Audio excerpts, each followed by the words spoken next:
Hello friends, welcome to defence matrix. तो जैसे जैसे कंडीशन ख़राब होती चली जा रही है पूरे मिडल ईस्ट की, और जैसे अटैक्स हो रहे हैं गल्फ़ कंट्रीज़ में, ईरान में, वैसे वैसे जो रोबस्ट एयर डिफेंस सिस्टम्स हैं उनकी इम्पोर्टेंस पता लगती चली जा रही है। और अब इसी में इंडिया को लेकर रिपोर्ट आ रही है कि इंडिया द्वारा जो S-400 के नंबर्स बढ़ाए जाने की बात करी जा रही थी उस पर प्रोग्रेस हो सकती है। तो करीबन 5 एडिशनल स्क्वाड्रंस के प्रिक्योरमेंट की बात चल रही है और यहाँ पर उसका केस अब आगे बढ़ाया जा सकता है। तो मॉडर्न टाइम्स में जितने भी कॉन्फ्लिक्ट हुए हैं उसमें पता लगा है कि अगर आप long range air defence systems की बात करते हैं तो S-400 one of the most effective air defence system है, क्योंकि हमने चाइनीज़ HQ-9 को भी देख लिया और दूसरे चाइनीज़ एयर डिफेंस सिस्टम्स को देख लिया, चाहे वेनेजुला की बात कर लें या ईरान की बात कर लें। उसके बाद अमेरिकन पेट्रियट्स के भी कई वीडियोज़ आए हैं जहाँ पर इंटरसेप्शन जो है ये फेल हुए हैं। इवन यूक्रेन में भी कई फेल इंटरसेप्शन के वीडियोस एग्जिस्ट करते हैं। वहीं पर S-400 को लेकर इंडिया का एक्सपीरियंस काफ़ी अच्छा रहा है। ऑप सिंदूर में हमने लॉन्गेस्ट सरफेस टू एयर किल भी S-400 के थ्रू स्कोर करी है। इवन रशिया यूक्रेन वॉर में भी S-400 के साथ सक्सेस मिली है। ऑल्दो कुछ यहाँ पर हिट्स भी हुए हैं जहाँ पर S-400 को टारगेट किया गया है, पर वो लाइकली जिस तरीके से इनको इस्तेमाल किया जा रहा था उसकी वजह से ये प्रॉब्लम आई है।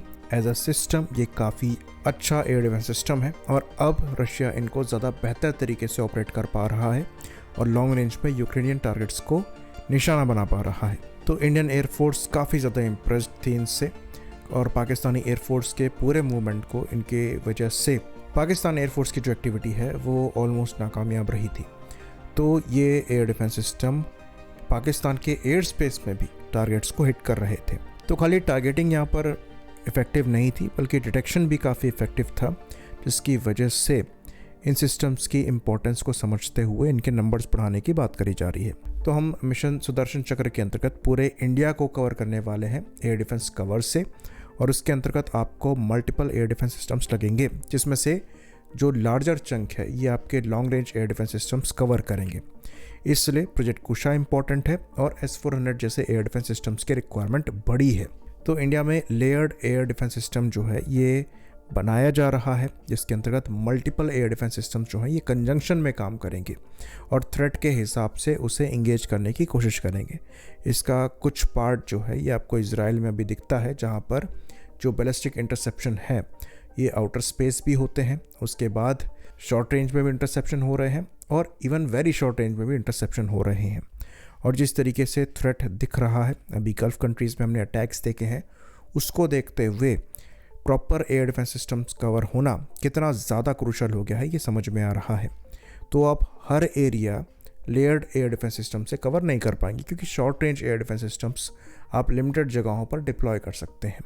तो लार्जर एरिया कवर करने के लिए आपको long range air defence systems चाहिए होंगे, इसलिए यहाँ पर प्रोजेक्ट कुशा की रिक्वायरमेंट भी ऑलमोस्ट 12 से 15 स्क्वाड्रंस की होगी, और वहीं पर आपके जो S-400 है ये भी ऑलमोस्ट 10 स्क्वाड्रंस हम ऑपरेट करेंगे।